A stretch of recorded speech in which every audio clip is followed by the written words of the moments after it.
हाय, मैं हूं Adnan. Do subscribe Siddharth भाई यूट्यूब चैनल।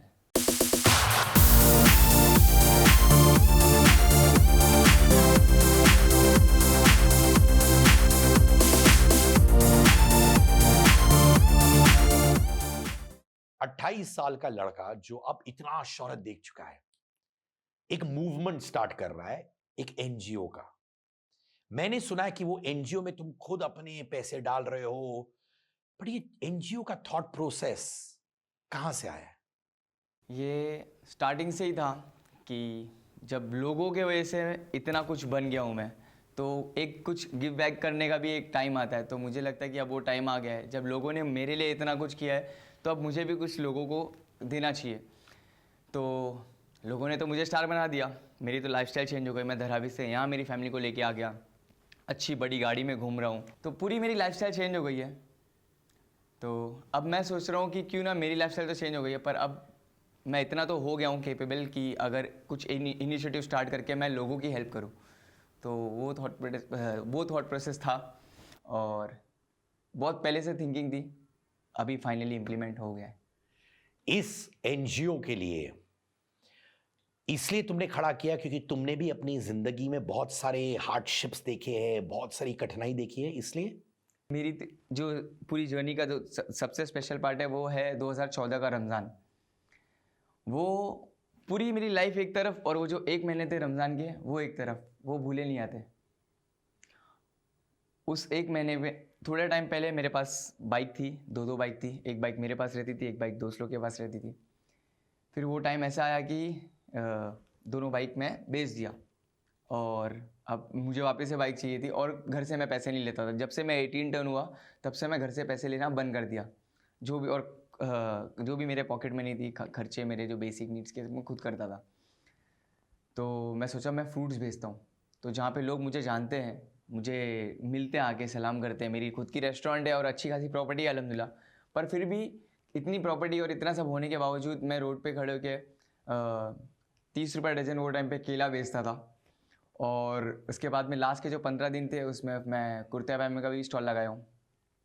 तो ये एक महीने में जो अर्निंग थी, आज के टाइम पे तो दोस्त लोग के साथ ऐसे गैदरिंग करते हैं, होटल में कहीं चले जाते, खाने पार्टी कर लेते तो 1.5-2 लाख रुपए की ऐसी बत्ती बन जाती है। मगर वो टाइम पे वो 60,000 रुपये थे और वो 60,000 मैं आपको बता रहा हूँ वो इतना स्पेशल क्यों वो मेरे लिए वो टाइम और वो जो पीरियड है एक महीना। ईद तक का 60,000 में कुछ कमाया था। और जो लास्ट के दिन थे वहाँ पे बारिश का 2014 में रमज़ान बारिश में आया था, गटर का पानी बहता था, मेरे तलवे सड़ गए थे, जो पैर के नीचे का जो पार्ट होता है ना। तो बाइक नहीं थी और एक महीना दूर 1 किलोमीटर दूर था केला बखार, जहाँ पे केला ऑर्डर करने आते थे। तो आधा रास्ता जाता था तो जो तलवे सड़े हुए थे उसमें से ब्लीडिंग होती थी। फिर थोड़ा रुक के फिर थोड़ा चलता था, फिर पोंछता था खून, साइड में होके थोड़ा रोके। तो टोटल मिला के कुर्ता पैजामा और ये फ्रूट के स्टॉल से जो अर्निंग हुई 60,000 थी। पर वो 60,000 ईद से लेके मुहर्रम तक का चली।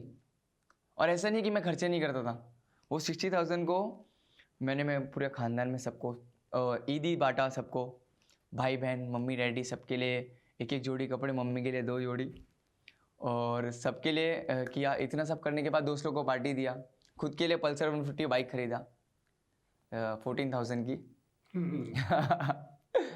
उसके बाद भी वो पैसे मुहर्रम तक का, बकरीद के बाद तक का चल रहे थे, मतलब ख़त्म ही नहीं हो रहे थे। माय गॉड, मुझे याद है कि हम लोग बात कर रहे थे, तुमने एक कहानी बताई थी जो मैं चाहता था हमारे दर्शकों को बताओ, कि तुम्हारे इतने सारे एक्सीडेंट्स हुए थे, तुम्हारी अम्मी भी घबरा गई थी।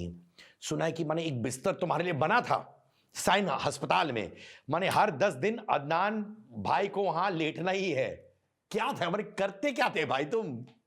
पहले देखो, अभी मैं जहाँ से हूँ, मैं स्लम से हूँ, धारावी से हूँ, और वहाँ पे लड़ाई झगड़े ये सब चीज़ें, बचपन था वो नासमझ था मैं, बहुत होता था। अभी वहाँ से मैं हट गया हूँ और वो सब चीज़ों से बहुत ज़्यादा दूर हो गया हूँ। और वो टाइम पे डर नहीं था, खौफ नहीं था, मौत का ज़रा भी डर नहीं था, मतलब खौफ था ही नहीं, खौफ नाम की चीज़। तो बाइक भी बहुत रफ चलाता था मैं। हर 6 महीने साल भर के अंदर या तो एक बड़ा एक्सीडेंट होता था या तो एक बड़ा झगड़ा होता था। बड़ा झगड़ा और बड़ा एक्सीडेंट मतलब एडमिट वाला शॉट, फ्रैक्चर, टाके, वैसा वैसा। तो मेरा जो लास्ट एक्सीडेंट था, मैं जो जैसे कि बताया आपको, मैं illegal races, circuit races, bike पे स्टंट्स करता था। तो एक स्कॉडा में मैं स्मैश्ड हो गया था। ये खेरवाड़ी के बाद जो ब्रिज आता है ना, अंधेरी टू खेरवाड़ी आ रहा था मैं, तो एक स्कॉडा में स्मैश्ड हो गया था। तो स्मैश्ड होने के बाद बाइक तो चिपक गई थी, मेरे जो पीछे बैठा था वहीं पे गिरा और मैं 2 गाड़ी आगे उड़ के गया था। ये फेस एक ट्रक में लड़ा था और फेस के बल ही नीचे गिरा था। 15 दिन ये आँख नहीं खुली थी। तो उस दिन घर पे जाने के बाद में मैं तो बहुत डीट हो गया था। मतलब दर्द क्या होता है पता ही नहीं, दवा खाओ सो जाओ। पर उस दिन रात में जब दवा खाया सो गया, अब अचानक से ना टपका, आंसू टपका और मेरी आँख खुली सडनली। तो देखा तो अम्मी जाग रहे थे। तो मतलब मैं यही बताना चाह रहा हूँ कि खुद की जो भी मतलब वो जो डर था, खौफ, मौत का ज़रा भी था नहीं। पर ये देख के कि मेरे से ज़्यादा अभी चोट मुझे लगी है, तकलीफ देखो इधर माँ बैठी है रात में, तो वो सब देख के फिर मैं सोचा कि नहीं अभी बंद करना चाहिए। फिर वो मेरा लास्ट एक्सीडेंट था। उसके बाद फिर मैं अब बहुत संभाल के और एकदम आराम से चलाता हूँ, क्योंकि मेरे पीछे बहुत सारी लाइफ जुड़ी हुई है। जब भी मैं तुमसे मिलता हूँ मुझे तुम्हारे साथ बहुत बहुत बड़े भाई वाली फीलिंग आती है। मैं मिलता हूँ हक से भी, मैं इसको मैंने ऐसे थप्पड़ भी मारता हूँ। मैं इसको एक्चुअली कॉन्वर्सेशन में तेरे को थप्पड़ मारूंगा ऐसे, क्योंकि इतने प्यारे हो तुम, फैजू, सब। बट एक परसेप्शन था एक जमाने में कि यार ये लोग ना पंगे बहुत लेते हैं। और जब अब मैं तुम लोग से मिलता हूं, हालांकि उस समय मैं तुम लोग को नहीं जानता था, बट एक परसेप्शन था, लोग सोचते थे ऐसे। वो कहां से आया? लोगों का अपना पर्सपेक्टिव है और पंगे लेते नहीं है कोई। पहली बात तो बाकी के सब तो बहुत सीधे हैं, मैं भी पंगे लेता नहीं हूँ। हाँ, कोई पोक करता है, अभी मैं इतना सीधा भी नहीं हूँ कि भाई ये गाल पे मारा तो मैं दूसरा गाल दूँ। नहीं, ये गाल पे मारेगा तो मैं रिटर्न दूसरे गाल पे मारूंगा तुझे, और उससे ज़ोर से मारूंगा। तो लोगों का पर्सपेक्टिव है। मैं बहुत अच्छा हूँ, अच्छों के साथ बहुत अच्छा हूँ। मेरे ग्रुप में हाँ बोलते हैं कि गुस्से वाला है, लड़ाई झगड़े करता है। हाँ हूँ, पर जब तक का कोई मुझे उंगली ना करे तब मैं बहुत अच्छा हूँ, ऐसा है। और दूसरा चीज मैं भी विश्वास रखता हूं कि यार कमजोरी अलग चीज होती है। अगर आदमी अच्छा रहे और जैसे मैं कोई उंगली कर रहा है और आप कंटिन्यूसली वो बकवास लेते रहे, तो माने वो आपको कमजोर बनाता है। एंड कमजोरी नहीं होनी चाहिए इंसान के अंदर। अगर मैं बोलूं अभी तुम डिजिटल सेंसेशन हो, बहुत पैसा कमाते हो, और मोस्ट इंपॉर्टेंटली पैसे का सही इस्तेमाल भी कर रहे हो, खुद का पैसा डाला हुआ है एनजीओ में। जैसे मैंने कहा मैं तुमसे उम्र में बहुत बड़ा हूं, मुझे अब ये सारी फीलिंग्स आती है, तुम्हें छोटे उम्र में आई है। अगर मैं बोलूं 3-4 जो कठिनाई है, तुम या टीम 07 हो या तुम अकेले हो, जो तुमने देखा और तुमने बोला ये सारी कठिनाई ने अंदर से एक बदलाव लाया है मेरे लिए, वो क्या था? 3-4 कठिनाई सिचुएशंस तुम्हारी लाइफ में। जैसे मेरे लाइफ में कठिनाई सिचुएशंस थी, जब मैं आया था मेरे अंदर बहुत एनर्जी थी, तो लोग मुझे रोकते थे, अबे यार अमिताभ बच्चन को इंटरव्यू कर रहा है, एनर्जी क्यों, दबाओ दबाओ। और मैं अपने आप को बदलने की कोशिश करता था, और रात को मैं सोता नहीं था क्योंकि वो मैं नहीं था, राइट? तो मैं अपने आप को क्यों दबाऊं? मेरा ढंग है लोगों से मिलना। जैसे उस दिन मैं मिला, मैंने तेरा फोन उठा लिया, मैंने कुछ क्योंकि वो नेचुरली मैं हूं, तो मैंने अपने आप को रोकने की कोशिश की। वैसे तुम्हारी वो कौन सी कठिनाई वाली फेजेस थे जिससे तुमने बोला वाह मैं जीत कर ऊपर आया हूं वापस? ऐसे तो बहुत सारे थे। जैसे कि जब हम लोग एक ग्रो करना चालू किए थे, पर नोन हो रहे थे पर कमा रहे नहीं थे। नोन हो रहे थे पर कमा रहे नहीं थे। अब डैडी भी मेरे बहुत खुदगर्ज हैं, मतलब मेरे से उनको एक्सपेक्टेशन ही नहीं है। उनके पास अल्हम्दुलिल्लाह इतनी प्रॉपर्टी है कि उनको ज़रूरत ही नहीं है। 2017-18 की बात है ये भी। नहीं सॉरी 18 की बात है, बराबर 2018। मम्मी की तबीयत ख़राब हो गई थी और घर पे भी कोई भी नहीं था, घर बन रहा था, कॉन्ट्रैक्टर भाग गया था। नोन होने के बाद की बात कर रहा हूँ मैं, जब पैसे नहीं थे, नोन हो गया था। तो डैडी मेरे कॉन्ट्रैक्टर भाग गया, घर का काम आधा रुका हुआ है हम लोग चाचा के यहाँ पे। डैडी आके मेरे से वो टाइम पे फर्स्ट टाइम बोले 1.25 लाख रुपया कैसे भी करके कर अदनान, ज़रूरत है। अब मैं तो नील बोला 1.25 लाख रुपये कहाँ से लाऊँ 1.25 लाख। मेरे पास बाइक थी KTM 200, मैंने इंस्टाग्राम पे स्टोरी डाल के भेज। और वहां से कमाया तुमने और बिक गया? वो बाइक का 1.25 लाख कितने में बेचा, वो बाइक की कीमत थी 65,000 उसके हिसाब से रेट चल रहा था, पर मैंने 45,000 में बेचा, बहुत अर्जेंट बेसिस पे बेचने का था। और उसकी कीमत मेरे को 2-3 लोग यहाँ वहाँ से कॉल कर रहे थे, मेरे को बोल रहे थे भाई कल तक का बाइक रुको, मैं टोकन डाल रहा हूँ, ₹1,00,000 दूंगा, कोई बोल रहा 1.25 लाख दूंगा, उसकी बोली लग रही थी। My God. फिर मैं स्टोरी डिलीट कर दिया क्योंकि जुबान का पक्का हूँ मैं, 45,000 बोल दिया तो मैं फिर दे दिया।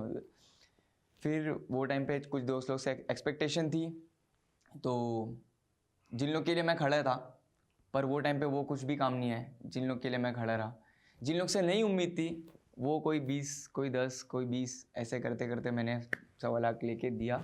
अब देखो ये एक छोटा सा टाइम पीरियड था, एक हार्ड टाइम का, जैसे आप बोल रहे हो ना, इसका रिटर्न कितना क्विक मिला मुझे पता है। यही टाइम पीरियड में मैं फ्लाइट में तब तक का नहीं बैठा हूँ, मैं प्लेन में क्या कैसे जाते क्या है कुछ नहीं मालूम है, 2018 तक। माने कि तुम 24 साल के थे हाँ, और प्लेन में कभी प्लेन में नहीं नहीं बैठे बैठा हूँ। अब ये हुआ, ये वही टाइम पे, सेम टाइम पे मेरी बर्थडे भी आ रही थी, मेरे पास पैसे भी नहीं सेलिब्रेट करने के, और बर्थडे वाले दिन ही एक मालूम पड़ा कि एक जगह ऑडिशन है, बहुत सारे राइडर लोग आ रहे हैं, तो तुम भी जाओ शायद हो जाएगा।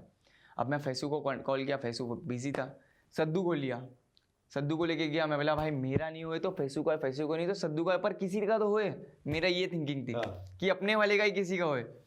अब वहाँ गए, वहाँ जब देखा मैं, बहुत खतरनाक खतरनाक राइडर, जिन लोग को हम लोग देख के एडमायर होते, जिन लोग को रिस्पेक्ट करते थे, गुरु मानते थे, उन लोग सब बैठे, तो फुस वहाँ उन लोग को देख के ही सरेंडर की, अदनान तेरा काम ही नहीं है यहाँ पे। फिर भी मैं बैठा था, आ गया हूँ तो चलो दे ही देता हूँ ऑडिशन। एक एक करके गए, सब स्क्रिप्ट दिए गए, थोड़े दिन बाद कॉल आया, बोले आप शॉर्टलिस्ट हो गए, आपका कंफर्म हो गया। क्या बात। और वो ऐड था अक्षय कुमार सर के साथ, पहली बार फ्लाइट में बैठा हूँ सीधा बिजनेस क्लास। ये हुई ना बात, अंगार अंगार, बहुत खूब। वो देखने के बाद अब जब इतना पैसा कमाते हो, क्या दिल खोल के खर्च करते हो कि अभी भी, जैसे मेरे दिमाग में, मैं मिडिल क्लास लड़का जिंदगी भर हूं, जैसे अगर मुझे बड़ा घर खरीदना होता है तो जैसे मैं बड़ा घर खरीदने वाला था, फिर मैंने कहा नहीं मैं रुकूंगा, मैंने वो पैसे लेके इन्वेस्ट किया अपने बेटियों के लिए, जब वो 18 साल की होंगी उनकी कॉलेज का सब निकल जाएगा, तो वो मैंने पहले किया, क्योंकि वो मिडिल क्लास मेंटालिटी होती है ना कि यार पहले बच्चों को सॉर्ट कर लो, बीवी को सॉर्ट कर लो, ये कर दो। सबसे ज़्यादा हाथ खुला है मेरा, मेरे पूरे ग्रुप में। हाँ, सबसे ज़्यादा हाथ, ऐसे देखेंगे तो 2-3 जन का खर्चा मिलाएंगे तो मेरा अकेले का होगा, ऐसा है कि मेरा हाथ बहुत खुला रहता है। और मेरा एक ये भी है कि मुझे बात बात पे भूख लगती है, और मैं चाहे 2 जन के साथ रहूँ या 10 जन के साथ रहूँ, मुझे भूख लगती है तो मैं सबको खिलाता हूँ। और ये है नेचर भूख है, ये भी नहीं कि अपना भी पेट मारो 10 जन के साथ में हो, तो ऐसा नहीं है। और सब अपनी नसीब का खाते हैं, ऐसा कुछ नहीं है। वो रोजी रोटी तो ऊपर वाला लिखा है, दाने दाने पे लिखा है खाने वाले का स्वाद, क्या पता किसकी दुआ से आपके रोज़ी में और बरकत हो जाए। तो इसलिए मैं कभी खाने में हाथ और या खर्चा करने में, दोस्ती यारी में, कुछ कोई भी चीज़ में हाथ में पीछे नहीं रखता हूँ, हाथ खुला रहता है मेरा अल्हम्दुलिल्लाह। फैजू, तुम, फैज, सद्दू, दोस्त हो, यारों की यार हो, पर अब दिल से बोलो, मैं ये छोटी मोटी लड़ाइयों की नहीं बात कर रहा, एक तो होता ना अरे यार मैं बात नहीं करूँगा, ऐसा कभी हुआ है जब दोस्तों में वाकई में दरारी हो, और जब हुई, जब बाद में मिले वो और प्यार में हो गया? हुआ है, मेरे साथ हुआ है। हाँ, मेरे हुआ है, हुआ है। स्कूल का गैंग है जहाँ 47 स्टूडेंट्स थे। 20 साल बाद मैंने एक दोस्त को व्हाट्सएप किया 3 दिन पहले कि यार स्कूल में जो झगड़ा किया है आज तक हम लोगों ने बात नहीं किया है, और मैंने उसको बोला भूल जा भाई। और आज मैं और वो एक जूम कॉल कर रहे हैं ऐसे ही, वो बोल रहे एक ड्रिंक मारेंगे साथ में जूम पे। 20 साल बाद या 25 साल बाद तेरे साथ हुआ एक ग्रुप में ऐसे? ये टीम 07 में, टीम 07 में एक से ही हुआ है। क्या हुआ था? ये कॉलेज टाइम पे हुआ है, बता ही देता हूँ, डिटेल में बता देता हूँ। फैसू के साथ हुआ है, वो भी कॉलेज टाइम पे, जब सोशल मीडिया की जर्नी स्टार्ट भी नहीं किए थे, जब ये दुनिया देखे ही नहीं थे, तब हुआ था। उसके बाद वो टाइम से साथ में, और अभी तक अल्हम्दुलिल्लाह साथ में, और आगे भी साथ में रहेंगे। हुआ ये था कि एक्सवाइड जो भी रीज़न से हम लोग की बात बंद हुई थी, बात बंद होने के बाद हम लोग को केटी लगी थी दोनों सेम क्लास में, अब रोल नंबर भी, सरनेम भी। कौन सा कॉलेज था ये? रिजवी कॉलेज। अच्छा, बांद्रा में। हाँ, अब केटी का एग्ज़ाम देने आ रहे हैं हम लोग दोनों, मेरी लास्ट बेंच है और फैसल की शायद सेकेंड या थर्ड बेंच थी। दोनों ऐसे बिहेव करते थे जैसे दोनों एक दूसरे को जानते ही नहीं। 1 साल आ रहे, अपना एग्ज़ाम दे रहे और जा रहे, ऐसा हुआ। फिर बाद में बड़ी रात आती है, जहाँ पे सब जन को माफ़ करना रहता है, जो भी गिले शिकवे सब दूर करके, और सामने से माफ़ी मांगने वाला छोटा है। और पहली बात तो ऊपर वाला कहता है कि अगर तुमको ऐसा लगता है कि माफ़ी मांगने से अगर तुम्हारी इज्जत घट जाएगी तो ता क़यामत मैं तुमको, क़यामत के बाद, क़यामत के दिन मैं तुमको तुमको लग रहा है कि छोटे हो जाओगे तो मैं तुमको तुम्हारी इज्जत वापस दूंगा। क्या बात। तो उस दिन वो टाइम पे मेरे कुछ फ्रेंड्स हैं जो बहुत आज के टाइम पे साथ में उतना दिखते नहीं हैं। मेरे साइड से साजिद भाई करके एक हैं, बड़े भाई जैसे हमारे, और एक फैसू के साइड से है समीर भाई करके, जो ये दोनों भी अभी साथ में वैसे नहीं रहते जैसे पहले रहते थे। पर ये दोनों ने मुझे भी समझाया और उसको भी समझाया कि यार तुम लोग साथ में रहो, ये हो। तो मुझे साजिद भाई बोले यार जो भी है छोड़, ख़त्म कर। तो दोनों से मेरे को बोले, फिर मेरे को भी लगा यार डेली अभी छोटी सी दुनिया और एक दूसरे का मुंह देखना है। तो मैं सामने से मैसेज किया, जो भी है गिला शिकवा मिला, गलती हो गई, ये वो माफ़ कर दो। तो वो भी बोला भाई मेरे भी साइड से कुछ भी है तो माफ़ कर दो। बोला ठीक है।